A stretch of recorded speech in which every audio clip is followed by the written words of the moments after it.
AV, congratulations on your accomplishment.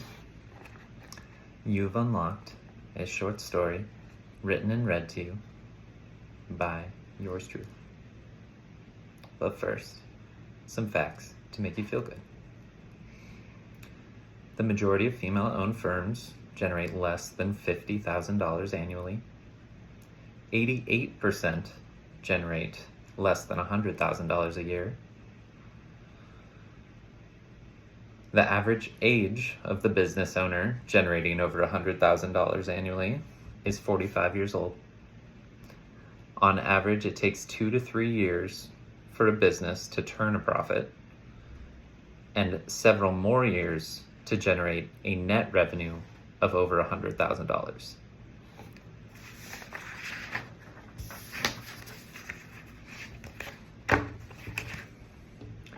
Now that you have achieved $12,000 in recurring monthly contracts for each of these 12 months, you have been accepted into the elite group known as the 12.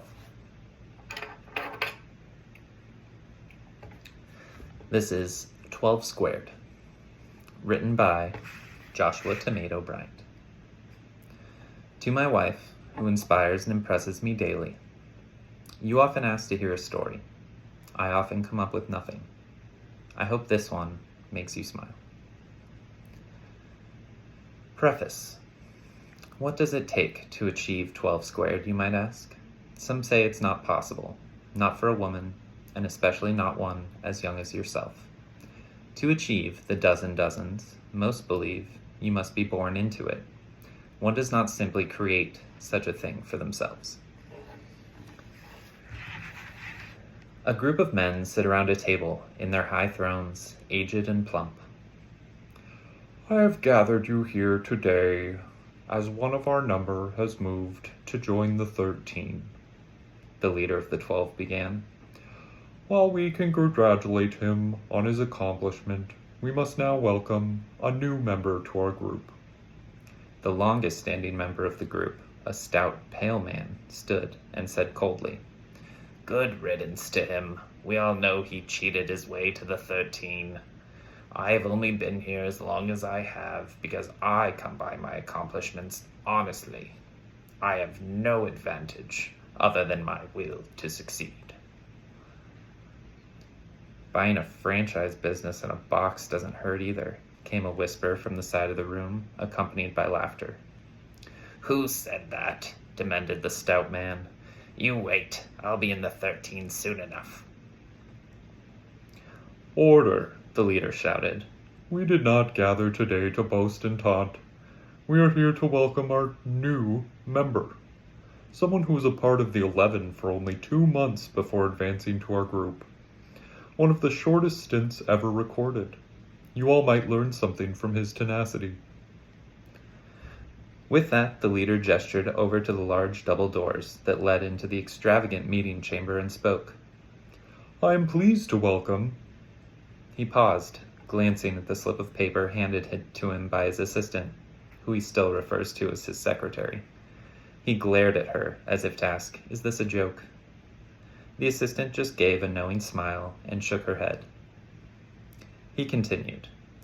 I am pleased to welcome Vanessa Bryant with Bryant Bookkeeping. The doors opened, and a young, petite, but gorgeous woman entered the room. The chamber erupted with comments. A girl, one man shouted. She's hot, said another. I thought no girl has ever made it past the 6 or 7, said yet another. The stout, pale man smiled and said, Quiet, brethren. She is surely mourning the loss of her father. How grateful she must feel to have inherited his successful business. Vanessa looked at them all with emotionless eyes, for she is accustomed to such treatment. They were no different from the last few groups she had joined, all of which she had left in the dust. She gave no defense and no returned insults. She nodded at the group and gave a smile to the assistant standing quietly in the corner of the room as she walked slowly to her seat. Right then, said the leader. Shall we begin? All members opened their laptops, still shaking their heads in disbelief. The discussion began as it always did each week, with brainstorming ideas to make more money and work their way to the 13. Topics were thrown around about cutting pay to their employees, reducing benefits to increase profit, and even one man stating they should bribe officials with insider trading information to promote favorable tax laws. Vanessa rarely paid attention in these meetings. She found the best way to get ahead was simply by working hard for her clients and proving her worth. In her experience, this tended to lead to more business. While she hated these meetings and the men in them, she knew she needed to show her face. She needed to be a part of this ugly world to show others it is possible. She worked away on her laptop, as she did during the discussions, until she was called out by the stout pale man. "What have you, Vanessa?" he said, sounding out the syllables for name in a taunting way.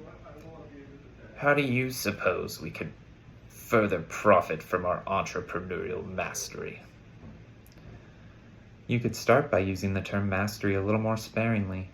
Maybe working on your humility, Vanessa said, not looking up from her computer. To be honest with you, the wisdom I have and want to give is not for you. Not that any of you would listen. It is for the other women toiling away, working for men who have not seemed to mature since puberty. Still prone to tantrums and outdated ways of thinking.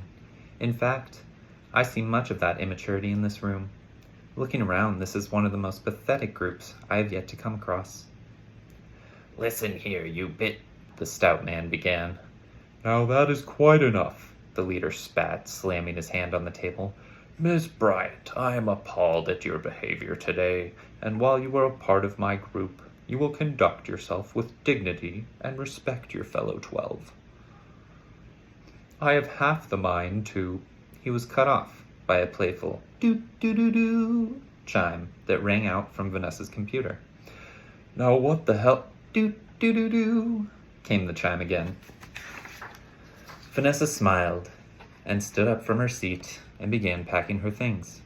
"Where do you think you are going? If you abandon this meeting, you forfeit our network, and your business will never advance. You will not be welcome back," the leader said, venom in each word. Vanessa spared him a glance as she headed for the door. Those chimes were 2 more of my annual contracts being signed, $700 a month each. Now, my math skills surely are not comparable to any of yours. However, I do believe that puts me well above the $13,000 per month, and if I hurry, I may be able to catch the end of the 13's meeting. I hear they're catered. She stopped at the door, savoring the dropped jaws of the aged, plump men in front of her, beneath her.